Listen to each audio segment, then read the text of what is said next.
everyone, my name is Cecil Migueliardo from BESED Section 1. For today's video, I'm going to report the last part of Unit 3 titled Punctuation, which is about punctuating within a sentence. So let's start! By the way, what is punctuation? Punctuation is a system of signs or symbols given to a reader to show how a sentence is constructed and how it should be read.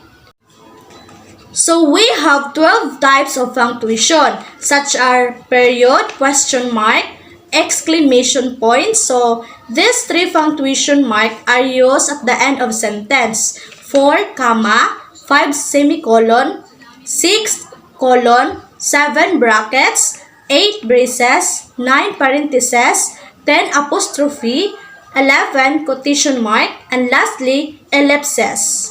So first, let's talk about period. Period is called full stop in British. So according to R.D.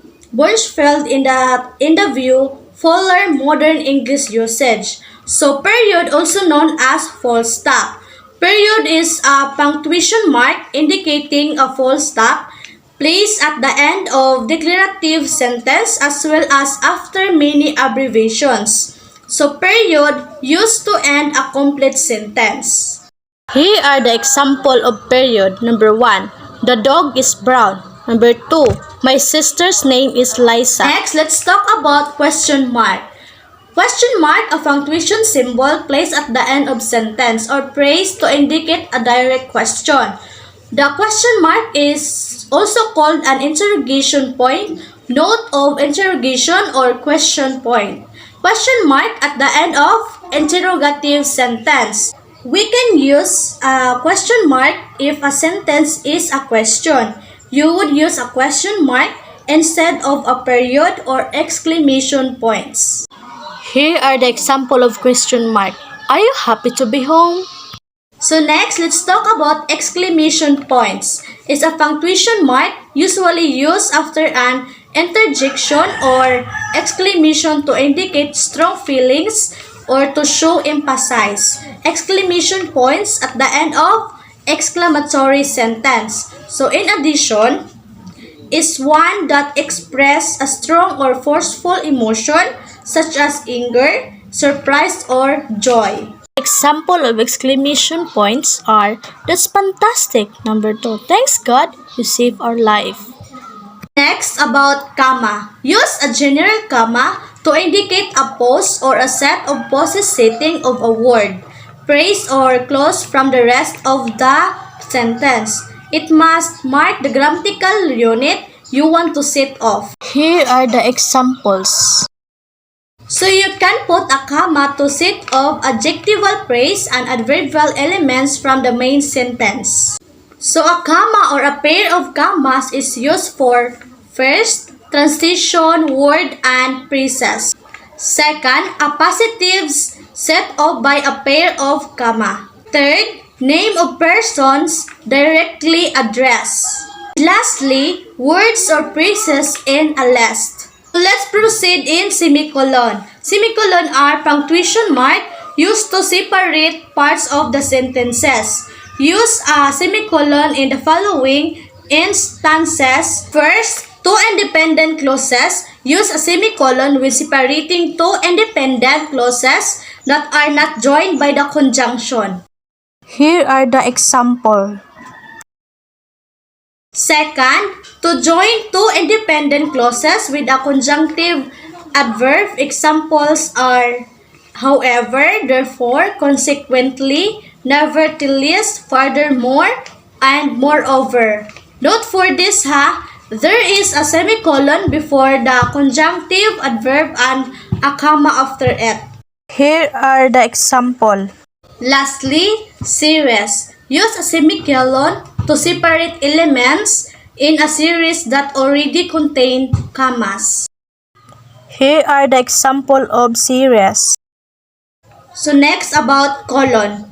The colon introduces a quotation, an example, or a series and separates two independent clauses when the second explains the first. Colon used to give emphasis, present dialogue, introduce list or text, and clarity composition title. So colon is used when a second sentence clarify or explain the first sentence. So instead of a period when the two clauses have a connection such that a period would be too hard of a break. Here are the example. So next about brackets. Brackets are used to clarify meaning or provide technical explanation within the text. Brackets clarify the original text by an editor. So brackets are symbols that we use to contain extra information or information that is not part of the main content.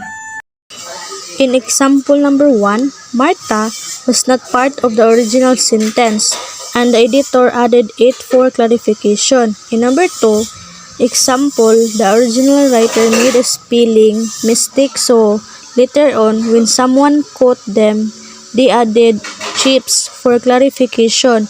Chips was not part of the original sentence. Next one is about braces. Braces, alternately referred to as curly brackets, are tall punctuation marks that are used in computer programming, music notation, and certain types of mathematical problem, but rarely in articles or literary texts. Here are the example of braces. Next is about parentheses. Parentheses are used to contain qualifying remark or further information. They can usually be replaced by parenthetical commas. Parentheses use of phrase, word, or sentence that added into writing as extra information or an afterthoughts.